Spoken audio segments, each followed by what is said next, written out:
আল্লাহর কসম লাগে, কথাগুলো শুনে যাবেন। দুনিয়াতে থাকা অবস্থায় যারা আখিরাতে বাজার করলো না, সওদা করলো না, পরকালে তাদের কি উপায় হবে সেই চিন্তা যারা করলো না, তাদের মতো হতভাগ্যই দুনিয়াতে আর কেউ নেই।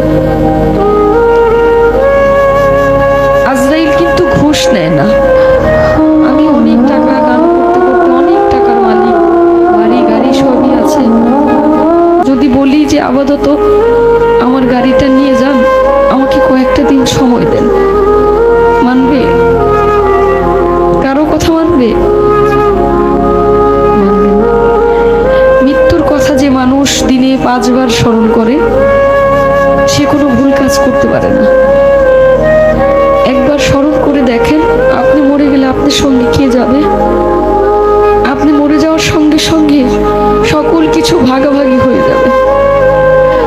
আপনি মরার সঙ্গে সঙ্গে আপনার ব্যাংকে কি আছে সেটা নিয়ে আপনার সন্তান, আত্মীয় স্বজন সবাই একটা হইচই লাগাই দিবে, কিন্তু আপনি যে কোথায় যাবেন সেই চিন্তাটা কেউ করবে না।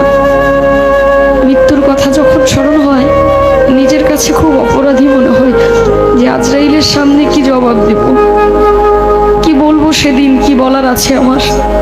কিন্তু মালিকের কাছে একটাই চাওয়া, আমার নবী করিম সাল্লাল্লাহু আলাইহি ওয়াসাল্লামের কালেমা যেন আমার এই জবানে জারি হয়, আমি যেন মৃত্যুর সময় বলতে পারি কালেমায়ে তাইয়্যিব লা ইলাহা ইল্লাল্লাহু মুহাম্মাদুর রাসূলুল্লাহ সাল্লাল্লাহু